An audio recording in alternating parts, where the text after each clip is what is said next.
Hey sport shooters!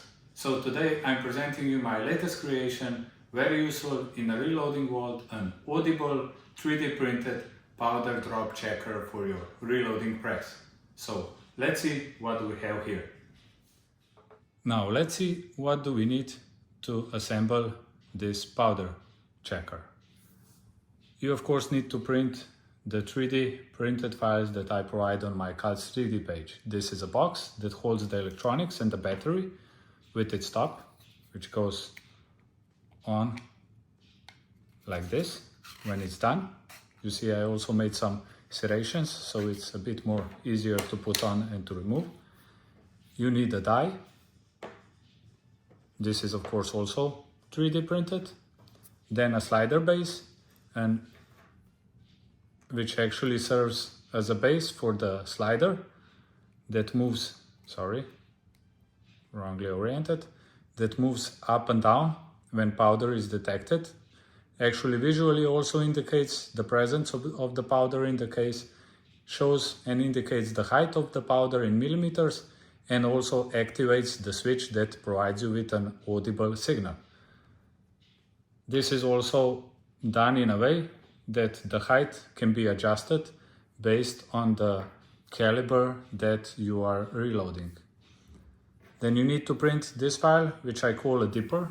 This one goes into the case and actually is limited in the depth by the presence of the powder. This part is an stable from an M3 screw where I cut the head off, and this is I believe 60 millimeter long. Let us check this. Yeah, 60 millimeters, so around 5 millimeters is screwed into the dipper and the rest is pointing out. Then you need the spring. I use the simple pencil spring, some M3 screws, washers, also a nut, then the electronic parts, and limit switch, a buzzer, and a connector for the 9-volt battery. We can actually check this thing if it's working immediately. Let me just hold it like this. You see? This of course I already pre-soldered. And of course you will also need some brass nut inserts, M3 type, 4 millimeter depth, that you will need for one for the die and two for the slider.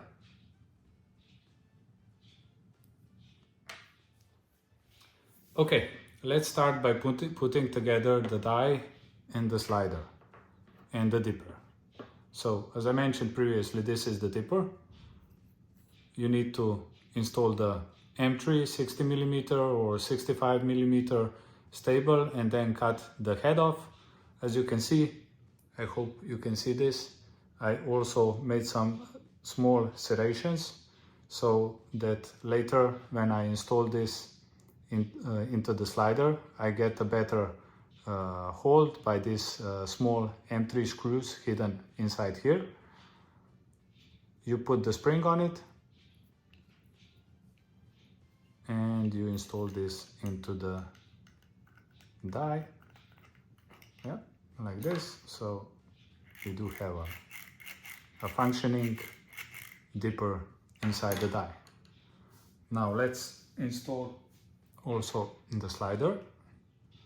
I'm gonna use a 9 millimeter case to make life a bit easier for me. And here I'm gonna install the slider. I need to align the top of the M3 stable in here and the slider, and here I will just screw these small M3 screws inside in, just enough that they get the grip, or that the heads of those screws fall inside those serrations I showed you previously. Hope this should be good enough, not too strong.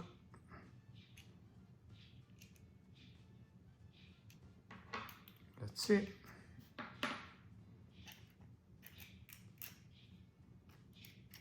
Why is this? Okay, yeah, should be working.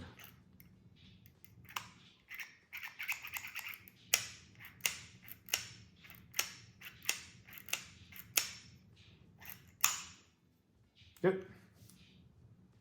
Now let's install the electronics in the box. So this is the switch, and this one goes in like this. And here we need to align the hole, and then we use an M3 screw to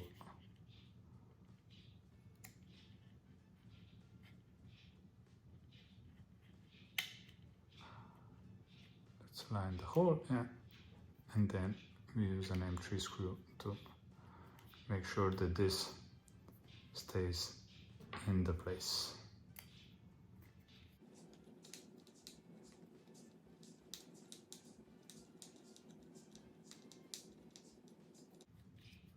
Okay, let's make sure that the holes are aligned. They are.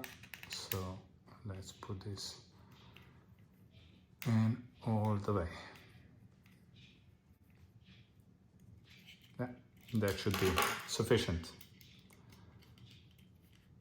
This one also has the ability that you actually change the angle of the position switch. So this is if you need to calibrate it to have everything functioning properly. You can actually move the switch a bit more to the back or a bit more into the front. So let's put also this part together. We'll take an washer, M3 screw. Actually here I need the longer version. We go through with this one. Again a washer and an M3 nut to hold it firmly in place.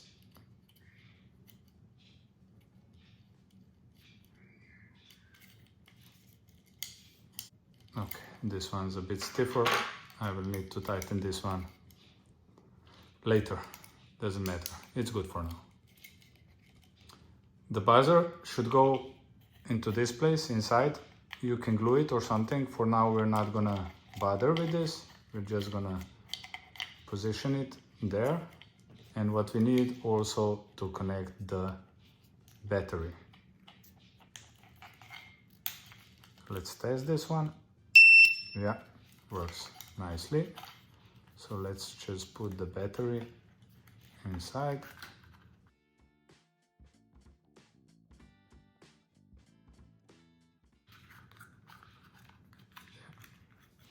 And we put the cover over it.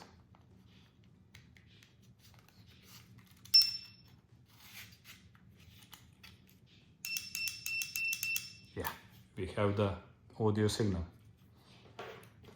Next thing, we will install the slider base onto the box. And as you can see, this is also made in a way that you can actually adjust the height. So it also gives you ability to, depending on the cases that you are loading or the caliber that you are loading, that you can move this part of the switch, the wheel at the end of the limit switch arm, right, that you can move it to the exact height of your load where it will be activated by the slider. For 9mm it should be, depending on your load, but somewhere around just the minimum limit. So let's put it here. And again, we're gonna need 2 washers and 2 M3 screws, and let's make sure they go inside the brass nut.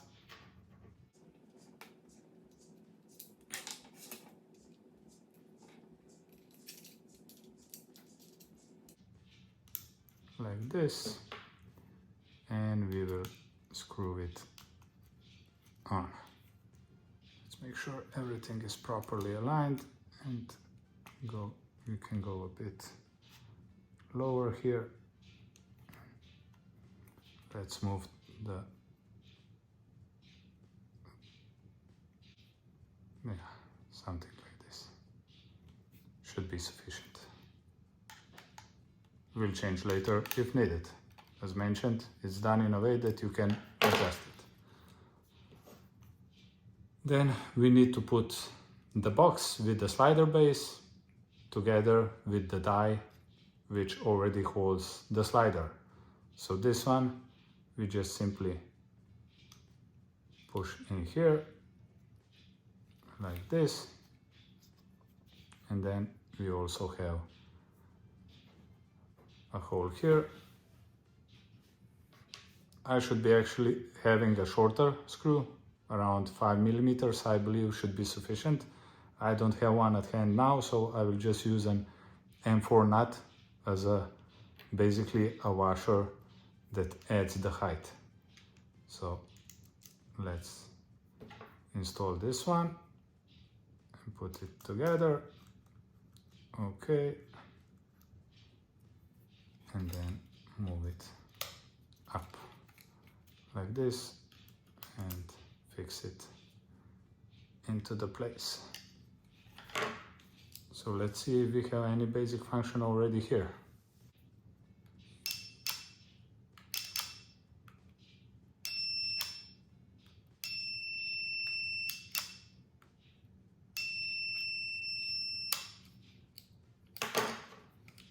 I don't know why this is now getting stuck. It shouldn't, but probably some easy thing to fix. Okay, so this is now put together, and let's do a bit of a simulation. So, welcome back to my garage. As you can see, I have already installed the powder checker on my press.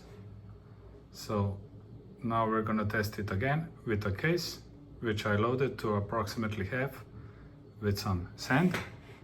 And let's put this one into the press and let's test this thing. So now we go at this stage, the powder should be loaded into the case, and then we move to the powder checker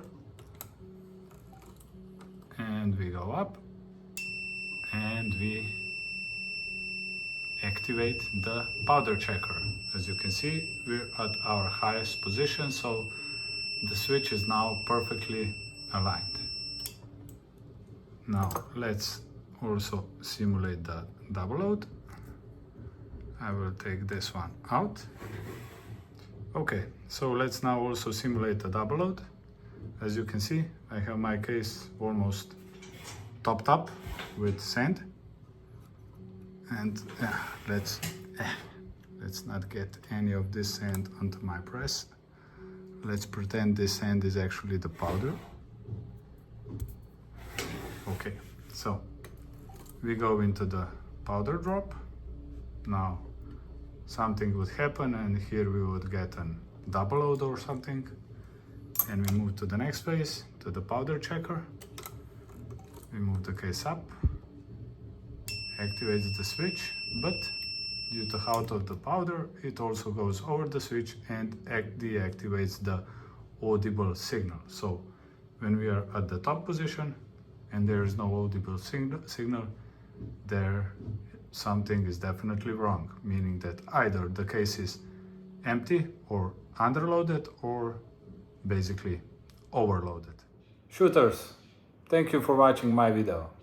I hope you like my powder checker. I hope it's useful for you. In that case, please don't forget to hit the like button. If you have any kind of feedback or an improvement suggestions, I'm fully open. So that's a wrap. Cheers, and hopefully we watch us soon.